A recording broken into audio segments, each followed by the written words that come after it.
Olá, amigos da Revolução Industrial Brasileira. Eu deixei para gravar o Desenve Notícias de hoje, na tarde desse domingo, justamente para poder comentar o que acabou de sair e, obviamente, compartilho com vocês com todo o alívio do coração que eu sei que qualquer pessoa lúcida está sentindo nesse momento no Brasil.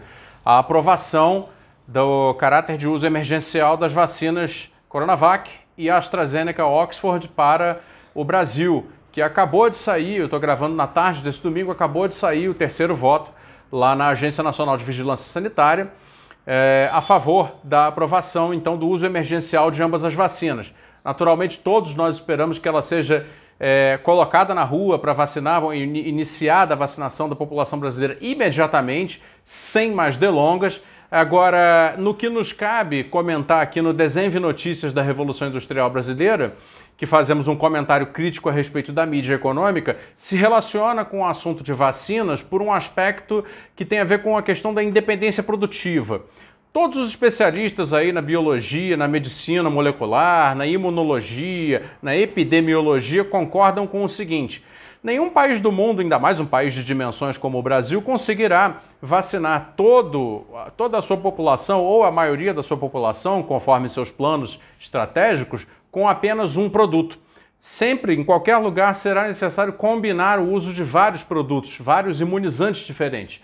No caso do Brasil, nós temos atualmente entre 6 e 10 milhões, uma hora alguma pessoa diz uma coisa, outra hora diz outra, de doses da Coronavac, que é fabricada no Brasil com ingredientes farmacêuticos ativos da Sinovac chinesa, e algumas doses ainda muito em quantidade incipiente da vacina de Oxford, da farmacêutica AstraZeneca, porque o laboratório de Manguinhos da Fundação Oswaldo Cruz tem convênio também para reproduzir aqui a fabricação da vacina, então, da companhia AstraZeneca, que é britânica, no território nacional. E aí isso é muito insuficiente, todo mundo sabe disso. Teve até o caso aí do avião que ia para a Índia pegar 2 milhões dessa mesma vacina AstraZeneca Oxford e trazer para o Brasil, mas aí a Índia disse que não entregou, foi um vexame do governo, etc, etc. Ou seja, a realidade é que nós estamos numa situação de carência produtiva e carência quantitativa para iniciar de fato uma vacinação massiva do Brasil e conseguirmos aí reverter essa onda de disseminação do coronavírus, né, do SARS-CoV-2 dentro do nosso território, que está terrível. Muito bem, diante disso tudo, aparece um terceiro elemento que está sendo muito pouco comentado, que é a possibilidade de uma empresa nacional, em convênio com o Instituto Gamaleya da Rússia, produzir localmente a vacina Sputnik V. Seria uma terceira alternativa de vacinação para o Brasil. A Sputnik V já tem aprovação para uso emergencial na Argentina, no Paraguai, alguns outros países, não sei se da América Latina, mas aí vários países do globo já têm a autorização para uso emergencial da Sputnik V. Portanto, deveria ser tratada com mais celeridade por parte da Anvisa a autorização também para que a União Química, indústria brasileira de farmácia, de farmacêutica, pudesse, afinal, produzir aqui, porque diz que tem capacidade de produzir também milhões de doses em curto prazo, a vacina Sputnik V, que já é autorizada aqui no nosso vizinho Argentina, por exemplo. Muito bem, então o que acontece? A Anvisa, segundo os jornais já informaram, parece que não iria nem avaliar o pedido de uso emergencial da vacina Sputnik V da Rússia, produzida pela União Química.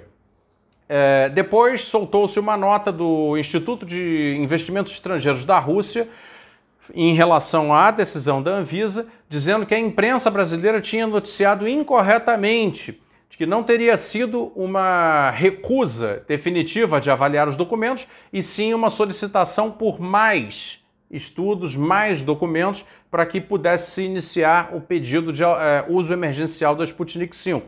E aí, a conclusão que se tira desse fato é: temos uma empresa nacional, que é a União Química, uma empresa da área de química farmacêutica, capaz de produzir, em convênio com o Instituto Russo, um terceiro imunizante, que é de fundamental importância nesse momento. Então, veja bem, o quadro se configura da seguinte maneira: temos no Instituto Butantan uma capacidade produtiva em convênio com a farmacêutica Sinovac da China. Temos no laboratório público de Manguinhos, no Rio de Janeiro, da Fundação Oswaldo Cruz, a capacidade produtiva, que não se sabe exatamente de quantos milhões de doses, em quanto período, em que periodicidade seria, para produzir a vacina AstraZeneca da Universidade de Oxford.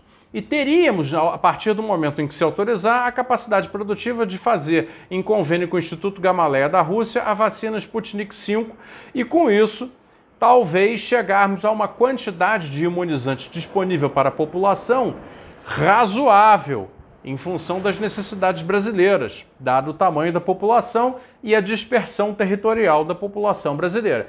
Ora, e aí acontece o seguinte, o Desenve Notícias é um serviço diário da Revolução Industrial Brasileira de comentários críticos a respeito da mídia econômica.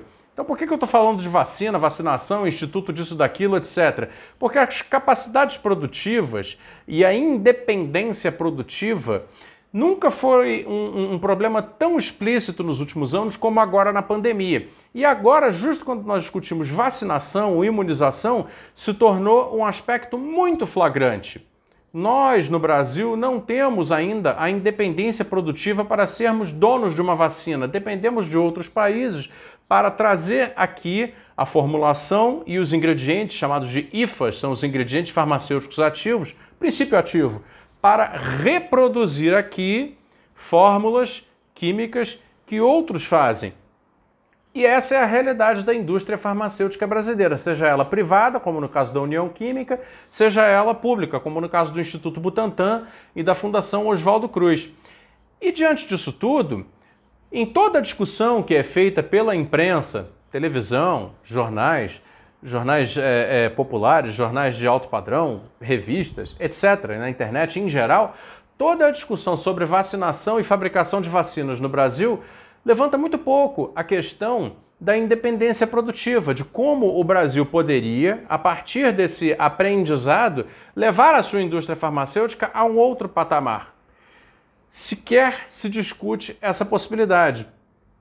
E aí o meu comentário é o seguinte, enquanto nós estivermos na dependência produtiva, em lugar de uma independência produtiva, estaremos sempre nessa novela de traz, autoriza, se a autorização do outro vale, se não vale, se revalida a autorização alheia, se o estudo feito fora vale aqui, se não vale, a requisição de novos estudos, o que atrasa de monte a vida brasileira como um todo. Vocês estão vendo aí que o atraso da vacinação, ainda mais com toda a questão política que tem por trás, nos traz um enorme risco à saúde, um risco de faltar insumos tipo oxigênio, porque a demanda por isso nos hospitais pode crescer demais, etc, etc.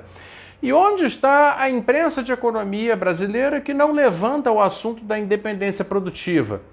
Parece que ela está contente com a situação de dependência produtiva. Vejam, para terminar o comentário do Desenve Notícias e ficar dentro do tempo que eu me limito a estabelecer, de 10 minutos em torno disso, concluindo então com o seguinte: no início do século XXI, o Brasil inaugurou um programa, uma política pública de desenvolvimento produtivo chamado Profarma, que foi muito bem sucedida. Basicamente significava pegar a liberdade que nós tínhamos a partir da lei dos genéricos, que nos permitia, de acordo com acordos internacionais dos quais o Brasil era signatário, fazer quebra de patente de medicamentos genéricos. Assim fizemos. Quebramos a patente, fizemos a engenharia reversa das fórmulas e passamos a produzir dentro de empresas nacionais criadas com investimentos públicos e privados numa ação coordenada e criamos essa pequena indústria farmacêutica que temos hoje, Neoquímica, União Química, EMS, vários laboratórios nacionais que existem para a produção de medicamentos genéricos. Isso foi uma política pública industrial que deu muito certo. É mentira quando dizem que não há políticas industriais públicas que dão certo. Essa, por exemplo, foi uma, chama-se Profarma.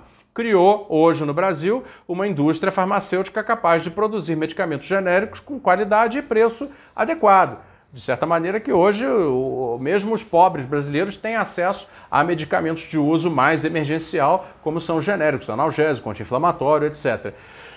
O que não seria capaz o Brasil hoje se o Profarma não tivesse sido interrompido, se hoje nós pudéssemos levar adiante a capacidade dessas empresas, usando inclusive a pandemia como pretexto para isso, empresas como União Química, como Neoquímica, EMS, Laboratório Achei e várias outras, para levá-las à possibilidade de ter a capacidade de produzir vacinas com suas próprias tecnologias farmacêuticas. Estaremos muito melhor do que está agora nessa situação horrorosa em que nos encontramos.